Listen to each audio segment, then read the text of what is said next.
All right, so you might have seen this in the news recently, and I know I had to do a double take. Yeah. A whole new department, the Department of Government Efficiency. Right. DOGE is what everybody's calling it. Yeah, DOGE. Headed up by none other than Elon Musk. Of course. And the goal was huge, right, to cut federal spending. Yeah, absolutely. But the real crazy thing was he only planned to do it for 130 days. Right. I mean, so that's the thing that I think is fascinating from the very beginning is just the speed of trying to change the way that the entire U.S. government spends money in just over 4 months. Yeah. It's not just ambitious.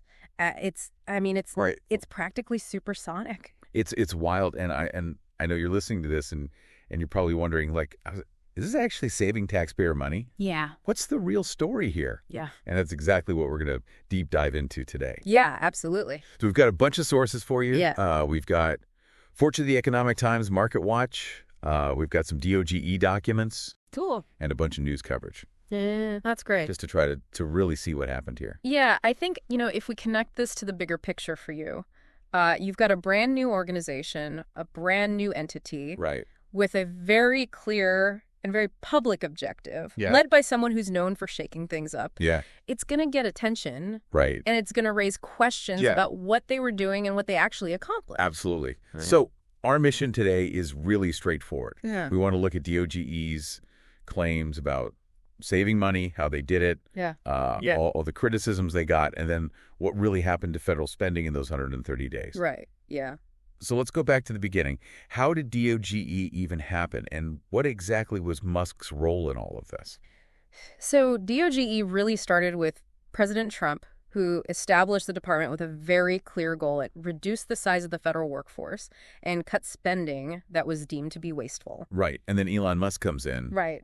And he's not like a normal cabinet secretary. Yeah. He's a special government employee. Yeah, right. And that comes with that hard 130-day limit. Yeah. Like it's a pop-up shop for government efficiency. Yeah, it's like a government efficiency sprint. Right. Yeah. Right. And he made some pretty big statements right out of the gate. Oh, absolutely. Yeah, Musk's initial statements were, attention grabbing. Oh, yeah. He thought he could cut the U.S. deficit by $1 trillion in 130 days. Yeah. That's an average of $4 billion a day in savings. Every single day. Every day. Yeah. And he even said that they could reduce federal spending by 15% without hurting important government services. And he said that pretty dramatically, too. Oh. Unless this exercise is successful, the ship of America will sink. Yeah. So, he wasn't mincing words. No, he was definitely trying to raise the stakes and get everybody's attention. Absolutely. Yeah. So with those goals out there, what did DOGE actually say they saved? So DOGE's public statements on this changed a little bit over time. At first, they said they saved $115 billion by March 24th. Right. But later, their website said $130 billion. Okay. So based on that second number, they were basically claiming to save about $2 billion per day since President Trump was inaugurated. Okay, so $2 billion a day, that's still hard to understand. It's a hard number to grasp. Yeah, how were they doing it? What were their strategies? So their main strategies were focused on 3 areas. Okay. Reducing the number of federal employees, selling off government property, and canceling contracts that they thought were wasteful or unnecessary. And they gave us a really specific example, right? Yeah, they did. Musk talked about a survey at the Interior Department Oh, yeah. that cost $830 million. It's huge. And he said someone else could have done it for $10,000. Right. That's a huge difference. It is, but... If it's true. Right, if it's true. Oh, right. And that's the problem, right? Verifying this stuff. Yeah, verifying these savings is a real challenge. It is. So was DOGE making it hard to check their work? It seems like they were. There are reports that they took federal identification numbers off of their website, and those numbers would have let journalists and analysts track the grants and contracts that they were talking about. So it's hard to know where the cuts were coming from. Exactly. So the important thing for you to understand is that when someone says they're saving a lot of money, but they don't show you how they did it, right, it's impossible to know if it's real. Yeah, they're just saying, trust us. Exactly. And that's not enough. Yeah. Especially when you have something like that IT modernization contract. Oh, yeah, that's a big one. Yeah. So DOGE said that canceling this $1.9 trillion IT modernization contract was one of their biggest saves. Right. 1.9 trillion. That's a huge number. Yeah. Yeah. It's a significant chunk of the entire federal budget. Right. But the company that was going to do the contract said it was actually canceled under President Biden back in November 2024. Right.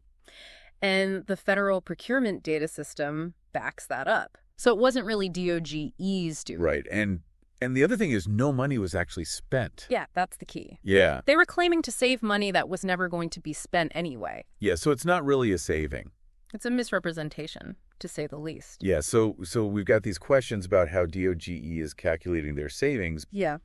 But what does the big picture look like? What does the overall spending data tell us? Yeah, that's where the data from the Hamilton Project comes in. Okay. They looked at daily treasury statements, and they found that as of March 26, 2025, the government had spent $1.893 trillion. Okay. And if you compare that to the same time last year, when it was $1.763 trillion, spending's actually gone up by 7.4%. So spending has gone up.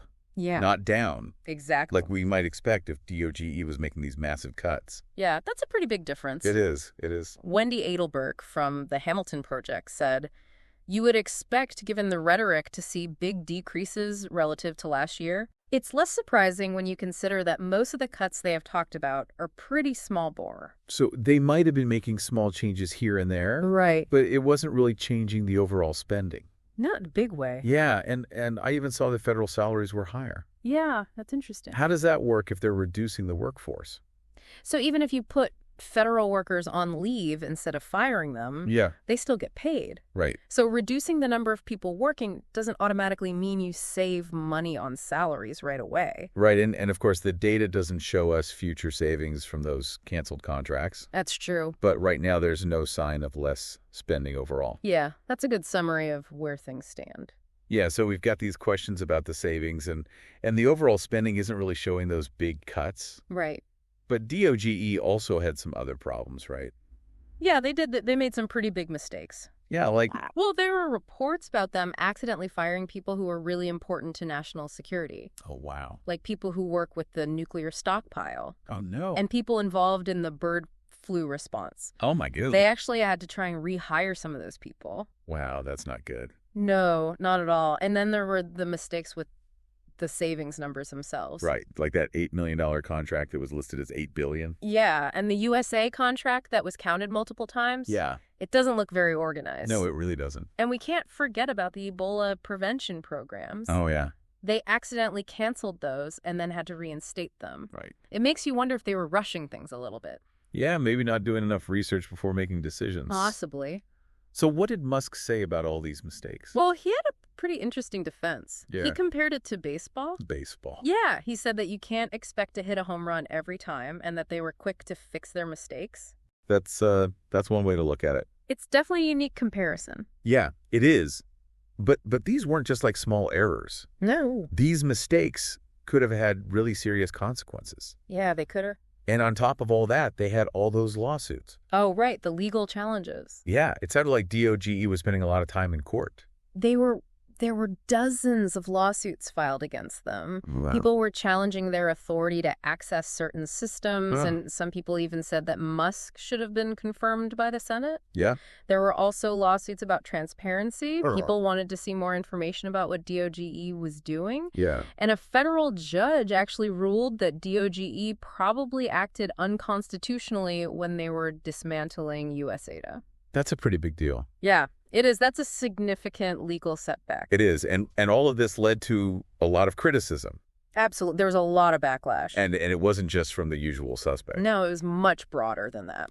Tesla's stock price actually went down. Oh, wow. And they had protests against them. Some of them were pretty intense. Yeah. And even some Republican lawmakers who normally like the idea of smaller government were worried about how the changes at the Social Security Administration would affect their constituents. Right. So they had these mistakes. Yeah. The lawsuits, the bad press. Yeah.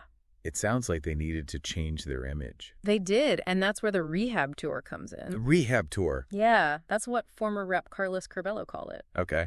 It was Musk going on Fox News with 7 other DOGE team members to try to calm people down and address all the negative news coverage. Yeah. Even some Republicans who liked the idea of cutting waste were saying that DOGE wasn't doing it the right way. So they were criticizing the execution, not the concept? Yeah, exactly. And how did Musk act on this rehab tour?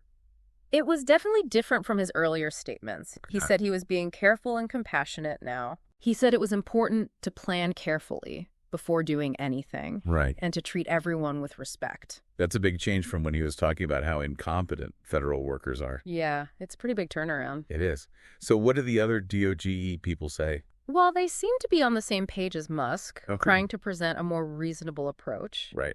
Joe Gebbia, who co-founded Airbnb, talked about wanting to make government more like the Apple Store, although I'm not sure anyone really knows what that means. Right. Tom Krause, the CEO of Cloud Software Group, talked about how serious the country's debt problem is and how DOGE is trying to fix that for future generations. Right. And Anthony Armstrong from OPM said they were being compassionate towards federal workers. Okay. He said they were mainly focused on getting rid of unnecessary jobs and duplicated work, right, not on criticizing individual employees. Okay. He even talked about a program that let people delay their resignations as proof that they were being considerate. So a much different message from what we heard before. Yeah, it is a big difference. Especially compared to that video of OMB director Russell Vought. Right. Where he talked about wanting to dramatically affect bureaucrats. Yeah, it seems like they're trying to distance themselves from that kind of talk. Right. Maybe present DOGE as something that's more than just Musk's personality. Yeah, that's what public relations Professor Case Myers thinks. Yeah, it makes sense with all the controversy around Musk and DOGE. It does. But Musk is leaving soon, right? Yeah, his 130 days are almost up. Yeah. What happens then? Well, he said he's leaving at the end of May. Okay. And even though there have been all these problems, and the savings haven't really shown up in the spending data, right, he still thinks he'll reach that $1 trillion savings goal. Huh. So just to recap for everybody listening, we started with these really big promises of saving money. Yeah. But the data actually shows that the government is spending more. That's right. And there have been a lot of reports about DOGE making mistakes and having to go to court. Absolutely. But now they're trying to present a softer image as Musk gets ready to leave. Yeah, that's a good summary of where things stand. Yeah. So what does all of this mean for our listeners? What's the big takeaway? I think the idea of making government more efficient is something a lot of people like. Right. But the DOGE experiment with Musk shows just how complicated and messy it can be to actually do that. Yeah. They said they were going to reduce the deficit by a lot, but we're not seeing that in the spending numbers yet. No. And they're not being very transparent about how they're calculating those savings, so it's hard to know if they're real. Right. So here's something for everyone to think about. What is this whole thing, this 130-day sprint to change government spending, tell us about how hard it is to change big, complicated systems? Yeah. And how should we as citizens be looking at claims about efficiency and saving money? What should we be paying attention to? And what might be some of the unexpected consequences of these kinds of quick, drastic changes? Those are all great questions. Yeah, it's something to keep in mind as this story continues, even after Elon Musk's 130 days are over. Absolutely. All right, well, thanks for joining us for this deep dive, and we'll see you next time. Thanks for having me. All right, take care. See ya.